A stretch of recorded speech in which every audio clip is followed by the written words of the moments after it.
Let's start with the chapter 16 of Unit 5th Human Physiology, Digestion and Absorption. Digestion क्या होता है और absorption क्या होता है। फूड जो होता है वो किस तरह से डाइजेस्ट होता है और हमारी बॉडी में एब्जॉर्ब होता है और कौन कौन से पार्ट्स इसमें इन्वॉल्व होते हैं वो हम पढ़ेंगे इसके अंदर। Food is one of the basic requirement of all living organism. सबको ही पता है कि फूड जो है वो बेसिक रिक्वायरमेंट है हर एक लिविंग ऑर्गेनिज्म की। द मेजर कंपोनेंट और फूड के जो मेन कंपोनेंट होते हैं वो कौन कौन से होते हैं। Carbohydrate, protein and fats, vitamins, minerals also required in small quantities. Food provide energy. Food जो है वो हमें एनर्जी प्रोवाइड करता है। ऑर्गेनिक मटेरियल्स इसके अंदर होते हैं जो कि ग्रोथ और रिपेयर के लिए जुड़ी होते हैं। जो भी हमारी बॉडी के टिश्यूज़ हैं, सेल्स हैं, उनको रिपेयर करने के लिए फूड जो है वो एक तरीके से एनर्जी देता है। The water we take in plays an important role in metabolic processes and also prevent dehydration of body। Water भी इसमें अच्छा रोल प्ले करता है मेटाबॉलिज्म में। मेटाबॉलिज्म में क्या होता है, जो भी रिएक्शंस हमारी बॉडी के अंदर होती हैं, ठीक है, उनमें रोल प्ले करता है और डिहाइड्रेशन ऑफ बॉडी को रोकता है। बॉडी जो है उसको हाइड्रेट करके रखता है। डिहाइड्रेशन मतलब पानी की कमी हो जाती है जब, ठीक है, तो उसे रोकता है। Biomacromolecules in the food can not be utilize by our body in their original form. जो भी हम फूड के अंदर जो भी कंपोनेंट्स होते हैं वो डायरेक्टली जो है वो यूटिलाइज नहीं होते हैं हमारी बॉडी में ओरिजिनल फॉर्म में, तो वो कुछ ना कुछ कन्वर्जन होके उनका तब वो एब्जॉर्ब होते हैं हमारी बॉडी के अंदर। They have to be broken down, पहले उन्हें टूटना जरूरी होता है, and converted into simple substances in the digestive system. And this process of conversion of complex food substances to simple absorbable form is called digestion. तो digestion क्या हो गया कि कॉम्प्लेक्स फूड का सिंपल सब्सटेंस में कन्वर्ट होना, ठीक है, डाइजेस्टिव सिस्टम के अंदर, उसको हम क्या बोलेंगे, डाइजेशन। और सिंपल फॉर्म कैसी है, एब्जॉर्बेबल, जो हमारी बॉडी में एब्जॉर्ब हो सके। तो डाइजेशन की डेफिनेशन क्या होगी, the process of conversion of complex food substances to simple absorbable form is called digestion and is carried. और ये होता क्या है, हमारे digestive system and is carried out by our digestive system by mechanical and biochemical method. हमारे digestive सिस्टम में कुछ मैकेनिकल मेथड्स होते होंगे और कुछ बायोकेमिकल मेथड्स, मतलब मैकेनिकली भी वर्क हो रहा है और केमिकली भी वर्क हो रहा है, ठीक है। एंड जनरल ऑर्गेनाइजेशन जो ह्यूमन डाइजेस्टिव सिस्टम की वो 16.1 जो डायग्राम दिया हुआ है उसमें दिखाई हुई है, ठीक है। तो first topic is digestive system. The human digestive system consist of alimentary canal and associated gland. जो ह्यूमन डाइजेस्टिव सिस्टम है वो किससे मिलकर बना हुआ है, एलिमेंट्री कैनाल से और उससे रिलेटेड जो ग्लैंड्स हैं। एलिमेंट्री कैनाल होता क्या है भाई, the alimentary canal begins with anterior opening. इसकी जो सबसे फर्स्ट ओपनिंग होती है उसे बोलते हैं mouth, and it opens out posterior through the anus. और जो पोस्टीरियर लास्ट ओपनिंग है, ठीक है, उसे बोलते हैं एनस, जो कि डायग्राम में तुम ईजिली देख सकते हो। जो ये फर्स्ट ओपनिंग है एलिमेंट्री कैनाल की, ये एलिमेंट्री कैनाल है, तो फर्स्ट जो ओपनिंग है उसे बोलेंगे mouth and the second one is anus. बाकी जो है वो कोई ओपनिंग नहीं है, क्लोज्ड फॉर्म में है। The mouth leads to buccal cavity और ओरल कैविटी। माउथ जो है, जो उसके अंदर कैविटी होती है उसे बक्कल कैविटी बोला जाता है या ओरल कैविटी बोला जाता है। जैसे कि अब पोलियो वैक्सीन है, उसको ओरल पोलियो वैक्सीन इसलिए ही बोला जाता है क्योंकि वो माउथ के थ्रू दी जाती है। तो माउथ से रिलेटेड जो भी वर्ड आ जाए it means oral. The oral cavity has a number of teeth. क्या होता है, इसमें टीथ होते हैं एंड मस्कुलर टंग होता है। Each tooth is embedded in a socket of jaw bone. This type of attachment is called thecodont, ठीक है। टूथ जो होता है ना वो जा बोन के सॉकेट मान लो कि एक कैविटी के अंदर अटैच होता है, उसे बोलते हैं थिकोडोंट, जो कि दिखाया हुआ है यहाँ पे। मान लो जैसे टीथ हैं, ये दिखा रखे हैं, तो एक सॉकेट के अंदर है, एक कैविटी के अंदर है, उसको इस अटैचमेंट को बोला जाता है थिकोडोंट। नेक्स्ट है, majority of mammals including human beings form 2 set of teeth during their life. ज़्यादातर जो एनिमल्स होते हैं, मैमल्स या ह्यूमन को इंक्लूड करें तो टीथ जो होते हैं वो 2 टाइप के होते हैं। ए सेट ऑफ टेम्परेरी मिल्क और डेसिडियस टीथ, ठीक है, जिसके हम टेम्परेरी मिल्क टीथ हिंदी में दूध के दांत बोलते हैं जिन्हें, and replace by set of permanent और एडल्ट टीथ। और उसके बाद जो होते हैं वो पक्के दांत ऐसे बोलते हैं ना कि कच्चे हैं और फिर बाद में वो परमानेंट टीथ आ जाते हैं, ठीक है। And this type of dentition is called diphyodont. Diphyodont क्या हो गया कि 2 सेट आते हैं टीथ के, ठीक है। बिल्कुल जब बच्चे छोटे होते हैं तो टेम्परेरी मिल्क टीथ आते हैं, ठीक है। तो उसके बाद कौन से टीथ आते हैं, जब वो एडल्ट परमानेंट टीथ आ जाते हैं, एडल्ट टीथ भी बोलते हैं उन्हें, जब बच्चा बड़ा हो जाता है, ठीक है। तो 2 टाइप की डेंटिशन होगी, इसे बोला जाएगा diphyodont. An adult human has 32 permanent teeth which are of 4 different type. ये तो सबको ही पता है कि 32 होते हैं टीथ, ठीक है। तो 4 डिफरेंट टाइप्स के होते हैं ये भी, जिसको हम हेट्रोडोंट डेंटिशन बोलते हैं। हेट्रोडोंट मतलब हेट्रो मीन्स होते हैं डिफरेंट डिफरेंट, ठीक है। नेमली इनके नेम है इंसीजर्स, केनाइन्स, प्रीमोलर्स एंड मोलर्स, ठीक है। Arrangement of teeth in each half of the upper and lower jaw in a order, इस तरह से अरेंज होते हैं ये। पहले इंसीजर होते हैं, फिर केनाइन्स होते हैं, then premolars, then molar. Is represented by a dental formula which in human is. तो इनको ये जिस पेयर में होते हैं उसके अकॉर्डिंग डेंटल फॉर्मूला दिया गया है 2123 बाय 2123। जो ये अबव वाला है वो ये मेंशन कर रहा है कि अपर जॉ में, ठीक है, और ये लोअर जॉ में, ठीक है। The hard chewing surface of teeth made up of enamel helps in the mastication of food. जो टीथ का सबसे ज़्यादा हार्ड जो सब्सटेंस है वो माना जाता है इनेमल को, ठीक है, जो कि किस में हेल्प करता है, फूड की मेस्टिकेशन में, फूड को चबाने में हेल्प करता है, ठीक है। तो अब ये पहले ये देख लेते हैं कि इंसीजर्स के नाइन्स, प्रीमोलर्स एंड मोलर्स होते क्या हैं एक्चुअली में। इंसीजर ये वाले हैं, ठीक है। ये कितने होते हैं, इसका फॉर्मूला क्या था 2123, ठीक है। तो इंसीजर क्या होते हैं, 2 होते हैं, ओके। देन केनाइन्स, इंसीजर का मतलब ही क्या होता है, सीजर वर्ड आ गया ना, तो वे कटिंग के लिए यूज़ हो रहे हैं। केनाइन होते हैं जैसे डॉग के होते हैं, लॉयन के होते हैं ना, थोड़े से नुकीले होते हैं ये, ठीक है। यहाँ पे होते हैं और यहाँ पे होते हैं, ये एक ही होते हैं पेयर में, ठीक है। नेक्स्ट प्रीमोलर्स, ये पेयर्स की बात कर रखी है यहाँ पे, 2 1 2 3 मतलब 2 पेयर्स हैं, 1 पेयर है, 2 पेयर एंड 3 पेयर, ठीक है।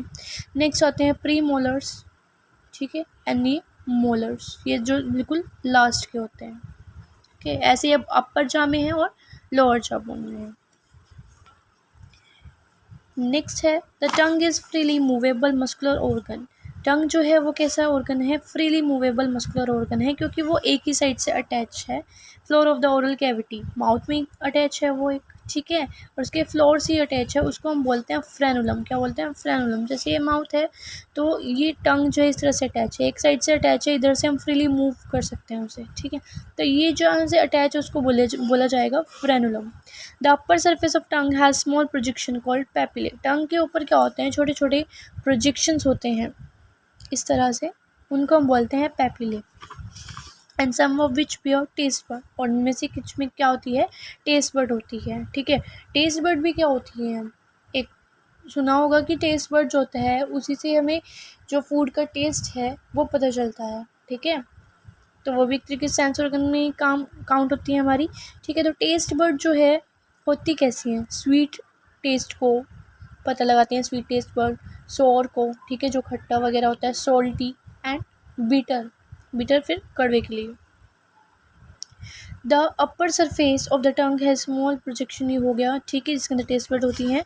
The oral cavity lead into the short pharynx. Oral cavity जो है फिर किस रीजन में आती है, फेरिंग्स में, which serve as a common passage for the food and air. अब यहाँ देखो कि भाई ओरल कैविटी थी, माउथ वाला पोर्शन, ठीक है। इसके बाद कौन सी ट्यूब लाइक स्ट्रक्चर स्टार्ट होगी, फेरिंग्स, जो कि कॉमन पैसेज है किसके लिए, फूड के लिए भी और एयर के लिए भी, ठीक है। और बाद में ये डिवाइड हो जाता है, फूड के लिए अलग हो जाता है और एयर के लिए अलग हो जाता है। The oesophagus and the trachea wine pipe open into the pharynx. अब ये फेरिंग्स में इंक्लूड है, ठीक है। अब ये जो फूड पाइप आ गया, ठीक है, तो हो गया इसोफेगस, और यहाँ से जो है वो निकल जाएगा ट्रैकिया, ठीक है, जो कि रेस्पिरेटरी सिस्टम में पड़ेंगे, जिसको हम वाइन पाइप बोलते हैं। एक हवा की नली बोलते हैं ना, सांस की नली, और एक भोजन की नली, ठीक है, फूड पाइप बोलते हैं जिसे। तो ये आ कहाँ से रहे हैं, फेरिंग से ही तो आ रहे हैं ना, बाद में डिस्टिंक्ट हो रहे हैं। A cartilaginous flap called epiglottis prevent the entry of food into the glottis. अब इस पर क्या होता है, फेरिंग्स पे एक फ्लैप होता है, फ्लैप मतलब जैसे ये फेरिंग्स है इसके ऊपर इस तरह से एक ढक्कन लाइक स्ट्रक्चर होता है, ठीक है, जिसे हम क्या बोलते हैं, एपिग्लोटिस। एपी मतलब, ग्लोटिस मतलब हो गया उसके ऊपर एपी जो है वो ये शो कर रहा है कि इसके ऊपर है प्रेजेंट ये। Implement the enter food in the glottis, glottis मतलब ये ट्यूब लाइक स्ट्रक्चर, ठीक है।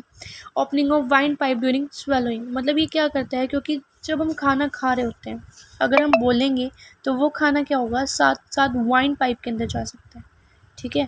तो ये उसको कवर करके रखता है, अगर हम खाना खाते हुए नहीं बोल रहे हैं तो इस तरह से ये कवर होता है। लेकिन अगर हम बोल पड़े तो ये ओपन हो जाएगा और खाना वाइन पाइप में चला जाएगा, ठीक है। द ईजोफेगस इज अ थिन, ईजोफेगस कैसी होती है, thin long tube which extend posteriorly passing through the neck, जो नेक से पास हो रही होती है, देखो इधर से दिख जाएगी, ये ईजोफेगस है जिसको हम फूड पाइप बोलते हैं। Thorax and diaphragm that leads to J shape bag structure called stomach, और यहाँ कहाँ पे एंड हो रही है, J shape bag like structure है जिसे हम क्या बोलते हैं, stomach. A muscular sphincter gastroesophageal regulate the opening of oesophagus in the stomach.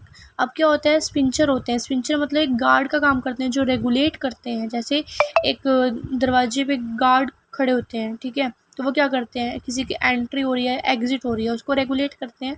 तो इस तरह से स्पिंचर भी काम करता है। गेस्ट्रो ईजोफेगल स्पिंचर ये क्या करते हैं, गेस्ट्रो मतलब होता है स्टमक, ईजोफेगल मतलब ईजोफेगस, तो इनके नाम से ही पता चल रहा है कि ये कुछ ना कुछ तो इससे रिलेटेड ही करते होंगे। Regulate the opening of oesophagus in the stomach, मतलब ईजोफेगस में से क्या आ रहा है वो स्टमक के अंदर जाएगा, उसको रेगुलेट कर रहे हो, ठीक है। नेक्स्ट आता है the stomach, located in the upper left portion of the abdominal cavity. कौन से पोर्शन में होता है, अपर लेफ्ट पोर्शन में, पूरा पेट नहीं होता भाई, अपर लेफ्ट पोर्शन में होता है ओनली, ठीक है। हैज़ 3 मेजर पार्ट, इसके 3 मेजर पार्ट होते हैं। Cardiac portion into which the oesophagus open, जिसमें ईजोफेगस ओपन होता है। नेक्स्ट आता है fundic region and pyloric portion which open into the first part of small intestine, जो कि स्मॉल इंटेस्टाइन में ही ओपन होता है, ठीक है। ये इसके रीज़न दिखा रखे हैं, कार्डियक, ये फंडस या फंडिक भी लिख सकते हैं, और ये पैरोलिक एंड जो कि स्मॉल इंटेस्टाइन का फर्स्ट पार्ट ड्यूडेनम जो होता है उसमें ओपन होते हैं, ठीक है। नेक्स्ट आता है small intestine is distinguishable into 3 region. Small जो इंटेस्टाइन है उसके 3 पार्ट्स होते हैं, ठीक है। यू शेप ड्यूडेनम होता है, या किसी किसी बुक में सी शेप भी लिखा होगा, ये वाला रीज़न क्या है, ड्यूडेनम यू शेप, ठीक है। नेक्स्ट आता है कॉइल्ड पोर्शन जो होता है, लॉन्ग कॉइल्ड पोर्शन जो होता है वो होता है जैजुनम, एंड हाईली कॉइल्ड जो होता है वो इलियम, ठीक है। The opening of stomach into the duodenum is guide by pyloric sphincter. अब यही कि स्टमक में अब जो कुछ होगा वो ड्यूडेनम में जाएगा, वो पास आउट होगा, और उसको कौन कंट्रोल करेगा, उसको कौन गार्ड करेगा, पैरोलिक स्पिंचर। एक हमने स्पिंचर पढ़ा है गैस्ट्रोइसोफेगल स्पिंचर, और एक है पैरोलिक स्पिंचर। ये स्मॉल इंटेस्टाइन के पार्ट हैं, ड्यूडेनम, ये जैजुनम है, ठीक है, और ये जो हाईली कोल्ड आ जाएगा वो है इलियम, जो इसका थर्ड पार्ट है बेसिकली, ठीक है। Ileum opens into the large intestine, ileum जो है लास्ट पार्ट है स्मॉल इंटेस्टाइन का, वो ओपन होता है लार्ज इंटेस्टाइन में।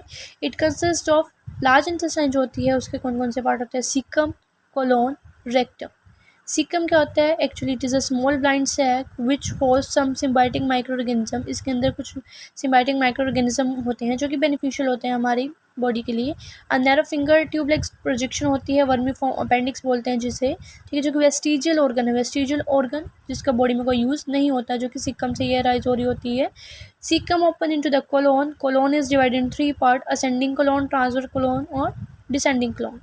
डिसेंडिंग पार्ट जो होता है वो रेक्टम में ओपन हो रहा होता है, और रेक्टम जो है वो एनस के थ्रू ओपन हो रहा होता है। अब बता देती हूँ मैं डायग्राम के थ्रू, ठीक है। वैसे इसका डायग्राम बनाना है और नेक्स्ट टॉपिक में तुम्हें बताऊँगी इसके बारे में। तो इसमें क्या है, जो पार्ट है लार्ज इंटेस्टाइन का ये हो गया सीकम, ठीक है, ये जो इसके अंदर जा रहा है, ओके। इसके अंदर सिम्बायोटिक माइक्रो ऑर्गेनिज्म भी हैं, और यही एक्सटेंड हो रहा है एक वेस्टिजियल ऑर्गन में जिसको वर्मीफॉर्म अपेंडिक्स बोला जाता है, ठीक है, जिसका बॉडी में कोई यूज़ नहीं होता है। बट अगर हाँ ये इंक्रीज़ हो जाता है तो ऑपरेशन कराना पड़ता है। कोई भी चीज़ ज़्यादा हो जाएगी, इतनी स्पेस भी नहीं है, तो वही वो कुछ ना कुछ तो प्रॉब्लम क्रिएट करेगी, इसलिए ऑपरेशन कराना जरूरी होता है इसका, ठीक है। बट वेस्टिजियल ऑर्गन है जिसका यूज़ नहीं है बॉडी में। नेक्स्ट है कोलोन, और ये पोर्शन जो दिख रहा है हमें ये कोलोन है। कोलोन को हमने 3 पार्ट में डिवाइड कर रखा है। एक हो गया असेंडिंग जो अबव की तरफ जा रहा है, ये हो जाएगा डिसेंडिंग जो नीचे की तरफ आ रहा है, and then this portion is a middle transverse colon बोला जाएगा इसे, ठीक है। नेक्स्ट है, ये तो देख ही सकते हो कि ये रेक्टम पोर्शन है, और रेक्टम से एनस पोर्शन, ओके।